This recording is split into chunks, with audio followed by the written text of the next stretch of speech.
दोस्तों नमस्कार। आज अपन बात करते हैं राजस्थान के आधुनिक राजस्थान के बारे के अंदर। जो आधुनिक राजस्थान का इतिहास है उसकी अपन बात करते हैं।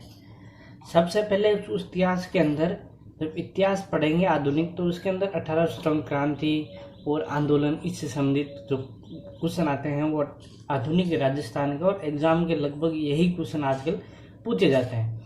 तो शुरू करते हैं अपन राजस्थान के एकीकरण से।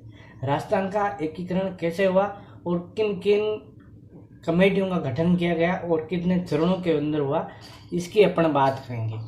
तो राजस्थान एकीकरण की अपन बात करें तो सबसे पहले अपन लिखेंगे राजस्थान एकीकरण शुरू कहाँ से होता है। तो राजस्थान के अंदर रियासत है उनसे शुरू होता है।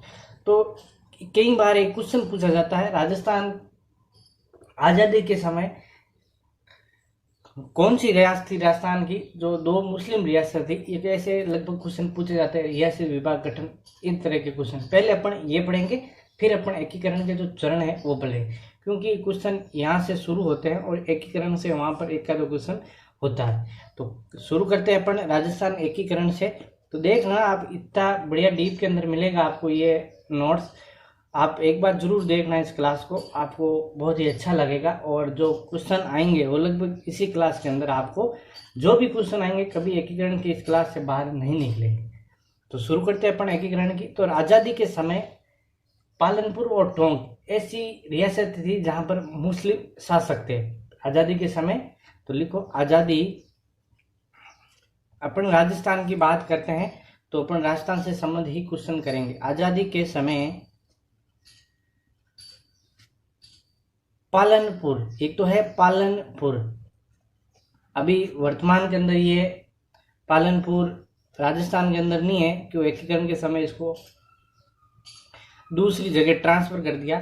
तो आज़ादी के समय पालनपुर और टोंक, पालनपुर और टोंक ऐसी रियासत, पालनपुर टोंक मुस्लिम में लिखना, ये अच्छा हो जाएगा।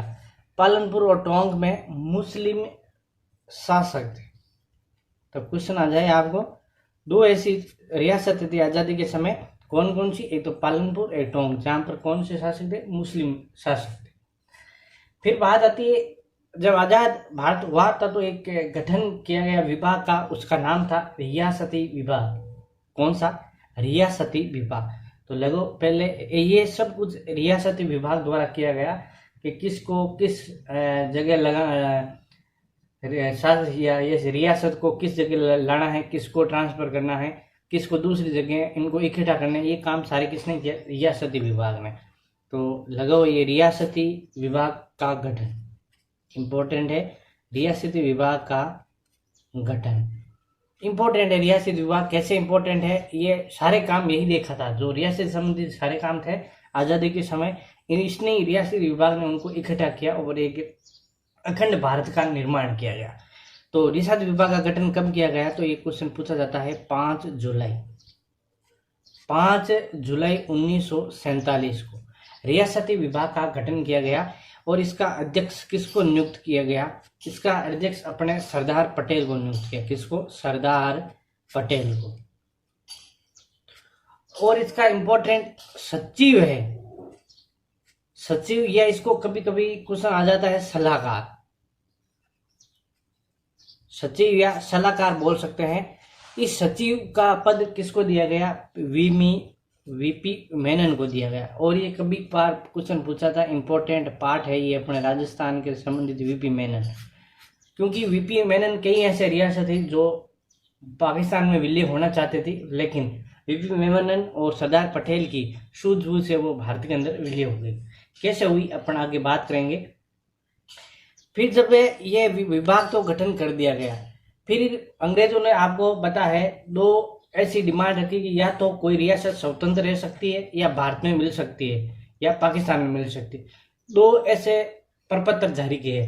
तो ये कौन से प्रपत्र थे? इन प्रपत्रों का नाम था, एक बार दो बार क्वेश्चन आज जरूर रखा है, आप ओल्ड पेपर जरूर देखना। तो ये प्रपत्र किसने जारी किए? पहले तो उस संस्था का नाम लिखते हैं। ये वीपी, उस समय आपको बता, माउंट बेंटन योजना लागू हुई और माउंट बेंटन ने तो ये लिखना, एक पॉइंट लगा के अच्छे से लिखना।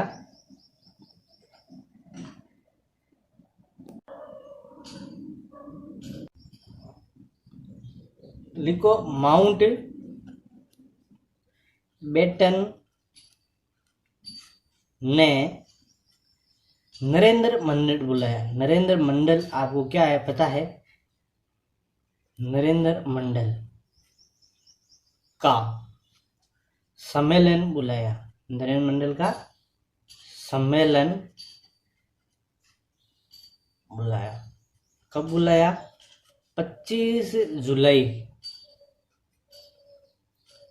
1947 को नरेंद्र मंडल एक सम्मेलन बुलाया गया कि इस नरेंद्र मंडल द्वारा ही वो 2 प्रपत्र जारी किए। और वो 2 प्रपत्र कौन से, इसके बारे के अंदर बात करेंगे। नरेंद्र मंडल द्वारा ही 2 प्रपत्र तैयार करवाए।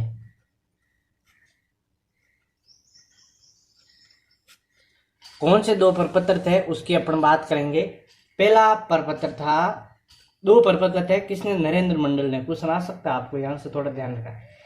इंस्ट्रूमेंट क्या पहला प्रपत्र है?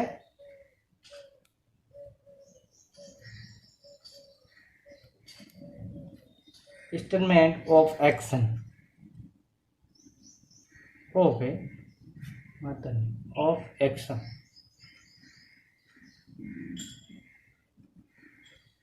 पहला प्रपत्र हो गया कौन सा? Instrument of action. दूसरा क्या, अभी मैं आपको बताऊंगा ये क्या है। Stand steel. Stand steel agreement.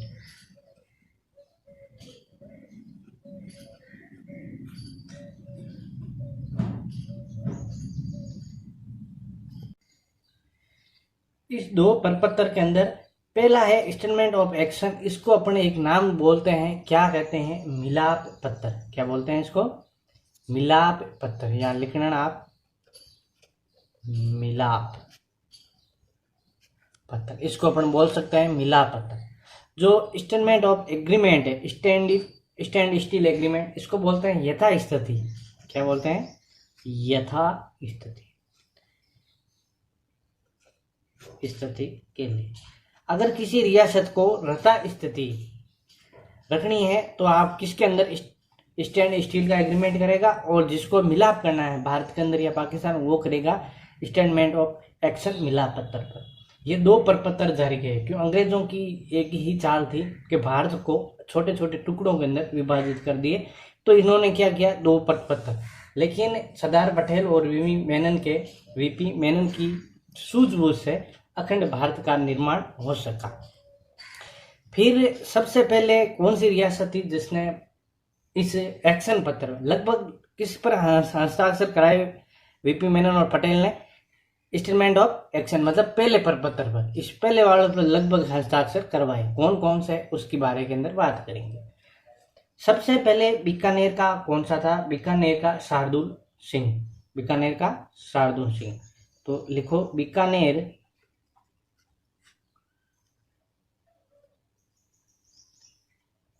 Naresh कौन था? शार्दुल सिंह। बीकानेर नरेश शार्दुल सिंह।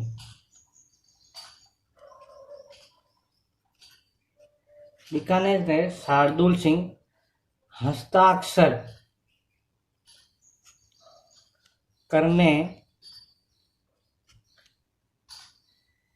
वाला प्रथम राजा था। अगर पूछ ले सबसे पहले हस्ताक्षर किसने किए, तो बीकानेर का कौन सा? शार्दुल सिंह। और कब किए गए? इसने 7 अगस्त को ही कर दिए। 7 अगस्त 1947 को। किस पर किए गए? एक्शन प्रपत्र पर। ये पहले वाला प्रपत्र पर, तो इसको अपन लिख सकते हैं एक्शन प्रपत्र। बीकानेर ने शार्दुल सिंह ने हस्ताक्षर करने वाले प्रथम राजा थे जो 7 अगस्त 1947 को इसने हस्ताक्षर कर दिए। फिर दूसरा अंतिम आता है, क्योंकि प्रथम और दूसरा अंतिम ये 2 ही इंपॉर्टेंट है। तो अगर पूछ ले अंतिम शासक कौन था, तो अंतिम शासक धौलपुर का, धौलपुर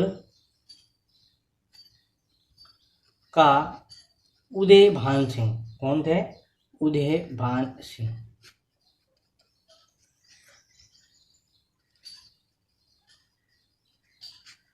धौलपुर के उदय भान सिंह हस्ताक्षर करने वाले अंतिम शासक थे। अंतिम शासक क्वेश्चन यही पूछा रखा है। प्रथम कौन था? बीकानेर शार्दुल सिंह और अंतिम उदय भान सिंह। ये दो थे जिन्होंने पहला और अंतिम, बाकी लगभग कर दिए। अब कौन कौन सी रियासतें थी जो पाकिस्तान के अंदर विलय होना चाहती थी, मतलब यथा स्थिति नहीं। देखो पहला तो क्या है, स्टेटमेंट ऑफ एक्शन, मिलाप पत्र भारत के अंदर हस्ताक्षर करना या पाकिस्तान के अंदर। दूसरा स्टैंड स्टिल एग्रीमेंट, मतलब जो यथा स्थिति है, जो मैं हूँ वैसा ही रहना चाहता हूँ। तो इस रियासत विभाग के लिए 4 रियासतें जो एक साथ मतलब अपना पृथक अस्तित्व बना सकती थी, जो दूसरे स्टैंड स्टिल एग्रीमेंट पर हस्ताक्षर करने कर सकती थी। क्योंकि उन्होंने एक शर्त रख दी जिसकी संख्या, जिस रियासत की संख्या 10 लाख से ज़्यादा होनी चाहिए और ये आय है, वार्षिक आय 1 करोड़ से अधिक होनी चाहिए, वही अपना स्वतंत्र अस्तित्व रख सकती है। इसके अंदर आपको पता है बड़ी रियासतें राजस्थान के अंदर 4 थी, जयपुर, जोधपुर, बीकानेर और मेवाड़। ये 4 रियासतें थी। मेवाड़ मतलब उदयपुर की। ये 4 ही रियासतें थी जो अपना पृथक अस्तित्व रख सकती थी, जिसकी जनसंख्या 10 लाख, वे वार्षिक आय 1 करोड़ से ज्यादा थी। ये दोनों कंडीशन फॉलो करने वाले सिर्फ 4 ही ये रियासतें थी। तो ये आपको बता चल गया होगा। बीकानेर ने प्रथम हस्ताक्षर करने वाले थे और धौलपुर उदय भान सिंह अंतिम शासक थे जिन्होंने हस्ताक्षर किया। फिर अपन बात करते हैं 2 रियासतें थी जो पाकिस्तान के अंदर विलय होना चाहते थी। चलो लिखते हैं अपन उसकी आगे की तरफ। तो फिर एक लगाओ पॉइंट लगा के लिखो। क्या लिखना है कि 2 रियासतें जो पाकिस्तान में विलय होना चाहते थी कौन सी है, और क्वेश्चन कई बार इसका पूछ रखा है, पुटअप हो रखा है। 2 रियासतें जो पाकिस्तान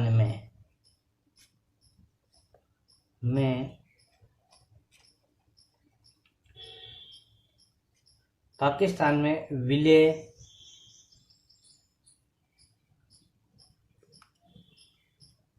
होना चाहती थी। कौन सी थी? एक तो अपनी जोधपुर रियासत और एक अंतिम शासक हस्ताक्षर करने वाला कौन था? धौलपुर का उदय भान सिंह। तो एक धौलपुर। ये 2 रियासतें क्यों इन्होंने बताया हम पाकिस्तान के अंदर जाने जाते हैं, लेकिन वीपी मेनन और पटेल की सूझबूझ से ये रियासतें भारत के अंदर विलय हो गई। फिर ये रियासतें किस आधार पर स्वतंत्र या रहना चाहती थी उसकी भी अपन एक नोट लगा के पॉइंट लिखना, नोट। क्योंकि रियासत विभाग के अंदर जब गठन किया गया, रियासत विभाग का बयान है 5 जुलाई 1947, इसने एक कंडीशन लगा दी। क्या? वो देखो नोट लगा के इसके अंदर लिखना, रियासत विभाग की घोषणा।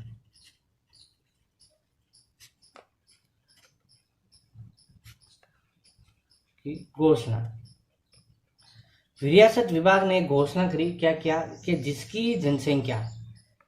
जिनकी जनसंख्या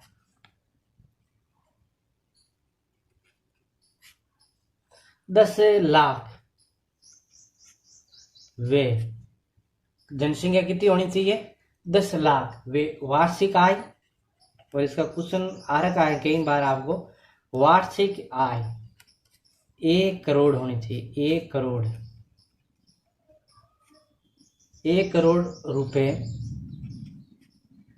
होगी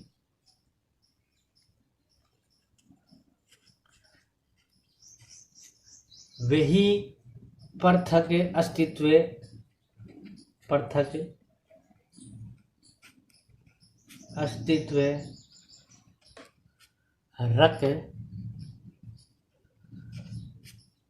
सकती है, जिसकी वार्षिक आय किसमें 10 लाख और वार्षिक आय 1 करोड़, वो अपना पृथक अस्तित्व रख सकती है, उसको स्वतंत्र है, वो दूसरे वाले स्टैंड स्टील एग्रीमेंट पर यथास्थिति के लिए अपन वो उस पर साइन कर सकता है।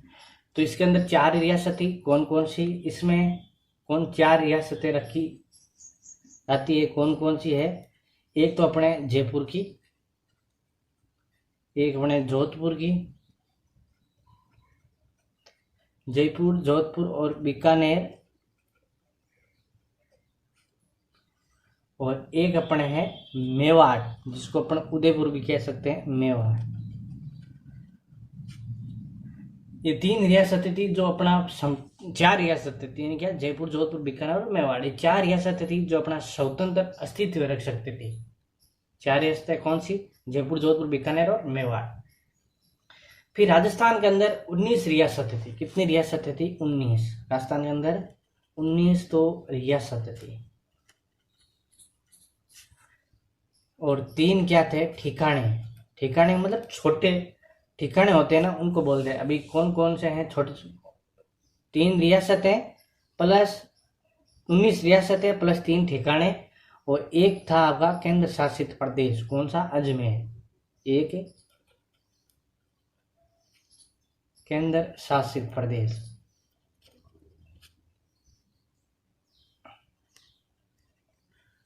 प्रदेश कौन सा है, अजमेर। अजमेर था। अब राजस्थान के अंदर पता चल गया 19 रियासतें थी आपको, और 3 ठिकाने और केंद्र शासित प्रदेश, इनको इकट्ठा करने का काम किनका था, सरदार पटेल और मिमी मेनन का। यहाँ तक समझ में आ गया। चलो आगे लिखते हैं अपन, ये 3 ठिकाने कौन कौन से हैं, 3 ठिकाने, क्योंकि इंपॉर्टेंट ये 3 ठिकाने, ये 3 ठिकाने कौन कौन से हैं। पहला अपन को लिखना है नीमराणा। 3 ठिकाने की बात करेंगे। प्रथम कौन होगा अपना, नीमराणा। नीमराणा ये कहाँ पर है आपको, नीमराणा, तो ये अलवर के अंदर है। कहाँ पर है, इसको थोड़ा ध्यान रखना, अलवर। और यहाँ का जब 1947 के समय जब रियासत विभाग का बनाया और साइन करने का, उस समय यहाँ का शासक कौन था, राव था, कौन, राजेंद्र सिंह, राव राजेंद्र सिंह।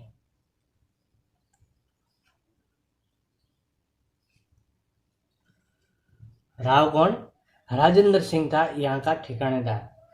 दूसरा नीमराणा होगी अलवर के अंदर। लावा, लावा थी अपने टोंक के अंदर।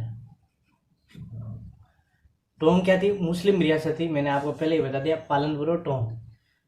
तो टोंक का कौन था, टोंक के अंदर जो शासक होता है वो आगे लगाता है अपने बोस, क्या लगाता है, बोस। बोस कौन था, प्रदीप सिंह, बोस प्रदीप सिंह। ये बाकी देखो राव लगा रहे, राव राजेंद्र सिंह। ये लावा टोंक वाला क्या लगाता है, बोस प्रदीप सिंह। और तीसरा है कुशलगढ़। इस बोस से संबंधित क्वेश्चन आ जाए, 4 पॉइंट दे दे, राजेंद्र सिंह, प्रदीप सिंह, बोस प्रदीप सिंह, तो अपना राइट क्या होगा, बोस प्रदीप सिंह होगा। कुशलगढ़ क्योंकि ये इनकी राव लगाते हैं, तो ये इनके ठिकाने के जो है, उनकी जो पदवी है वो लगाते हैं, राव है, बोस प्रदीप सिंह। कुशलगढ़ कहाँ है, पहले तो बांसवाड़ा, बांसवाड़ा, कुशलगढ़ बांसवाड़ा। और यहाँ का था राव हरेंद्र सिंह। कौन था, कुशलगढ़ का हरेंद्र सिंह। ये बात होगी अपनी 3 रियासतें और 19 ठिकाने थे। उन 19 ठिकाने को अपन 7 चरणों के अंदर पूरा करेंगे। फिर जब ये बात आई कि इनको इकट्ठे करना है, तो सभी राजस्थान शासक इधर से उधर भागने लगे, क्या कि मैं अपना स्वतंत्र अस्तित्व रख लूं। कैसे, क्योंकि कहीं ना कहीं किसी का समर्थन प्राप्त होगा तभी वो स्वतंत्र अस्तित्व रख सकती है। तो इन्होंने क्या, इधर इधर घूमना शुरू कर दिया कि किसी को इकट्ठा करें। तो इन इकट्ठा करने के चक्कर के अंदर अलग अलग संघ बन गए। तो एक बनाया था राजस्थान यूनियन। राजस्थान यूनियन बनाने का प्रयास किया, किसने किया था, ये अपने क्वेश्चन आ रखा। राजस्थान यूनियन बनाने का प्रयास अपने मेवाड़ का शासक उस समय कौन था, राजस्थान यूनियन मेवाड़ के भूपाल सिंह ने। मेवाड़ के कौन थे शासक, भूपाल सिंह। सिंह ने बनाया। फूललाल सिंह ने बनाने का प्रयास किया।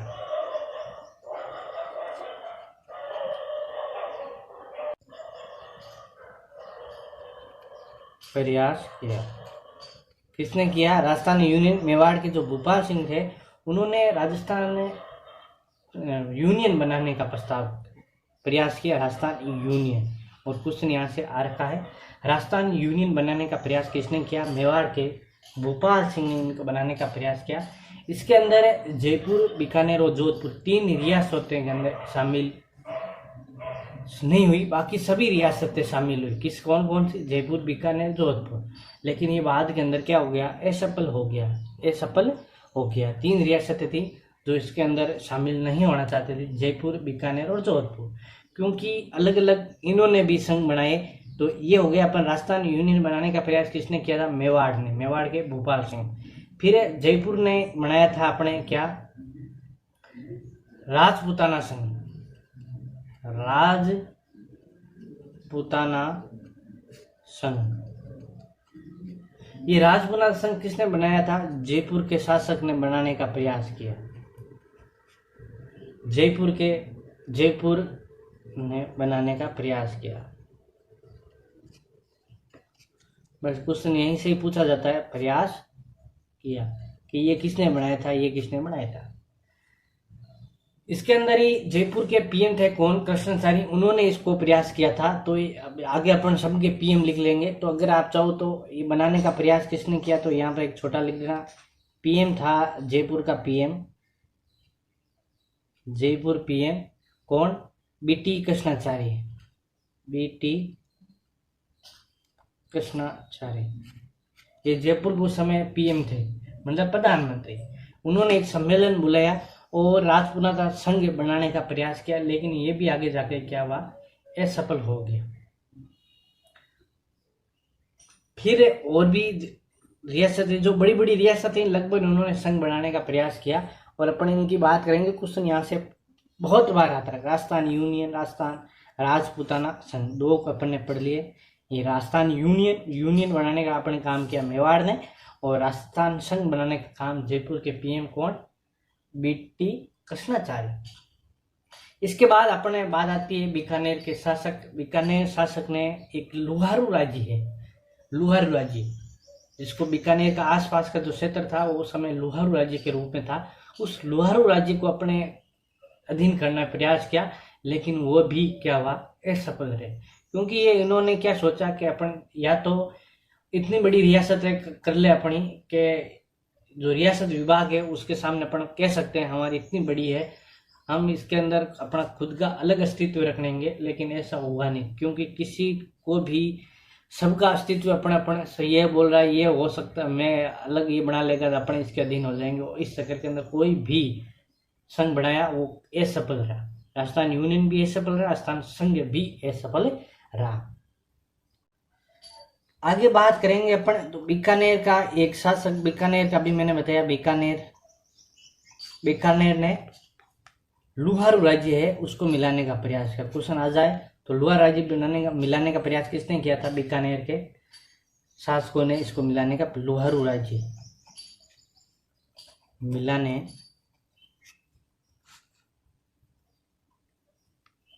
का प्रयास किया। वो क्या हुआ? असफल। फिर जैसे बांगड़ संघ बना दिया, एक बांगड़ संघ, ये किसने? डूंगरपुर के लक्ष्मण सिंह ने बनाया था। ये भी क्या हुआ? असफल रहा। डूंगरपुर के लक्ष्मण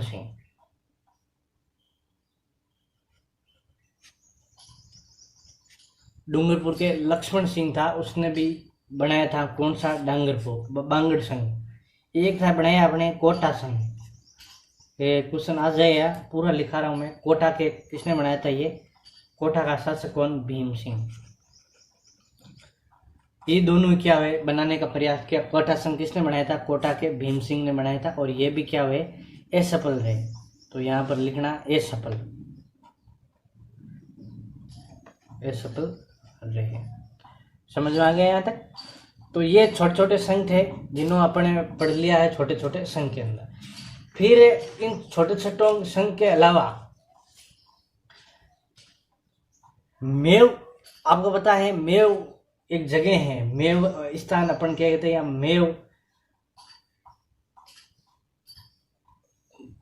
मेव का आंतक के संबंधित अपन इसको पढ़ लेते हैं। तो मेव का आंतक, इन्होंने एक मेव स्थान बनाने का प्रयास किया, वो भी असफल रहा था। तो मेवों का आंतक, ये मेव जाति अभी भी आपको पता है राजस्थान के अंदर किस जगह निवास करती है, अलवर भरतपुर इस क्षेत्र के अंदर। अलवर भरतपुर के अंदर, अलवर भरतपुर के मेव है, उन्होंने क्या किया, अलग मेव स्थान बनाने का प्रयास किया। वो भी क्या, मेव, अलग भरतपुर के मेव ने मेव स्थान बनाने का प्रयास किया, मेव स्थान बनाने का प्रयास किया। ये भी क्या हुआ, असफल हो गया। ठीक है,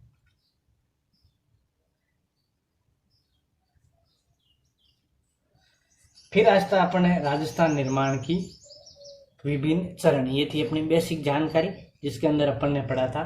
तो अब लिखो, अपन हेडिंग लगाओ, राजस्थान निर्माण के विभिन्न चरण। राजस्थान निर्माण के विभिन्न चरण। कितने चरण के अंदर राजस्थान, तो राजस्थान अपन ये क्लास अपन देखेंगे निर्माण का पूरी प्रक्रिया। इतना इम्पोर्टेंट है ये कि अपन इसके अंदर एक एक चीज करेंगे और अच्छे से करेंगे ताकि हर क्वेश्चन इसमें इसी क्लास के अंदर आपको मिल सके।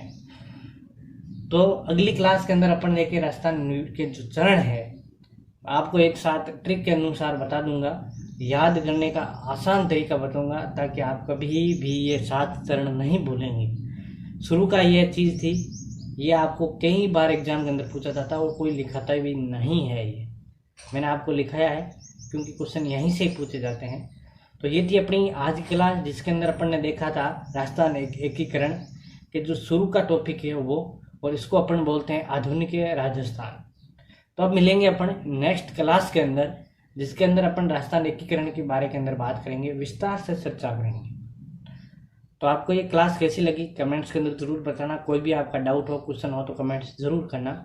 आपको एकदम प्रॉब्लम सॉल्यूशन एकदम फ्री के अंदर आपको ये पूरी क्लास उपलब्ध हो रही है। तो अपन मिलेंगे अब नेक्स्ट क्लास के अंदर, तब तक ले आप सभी को जय श्री कृष्ण।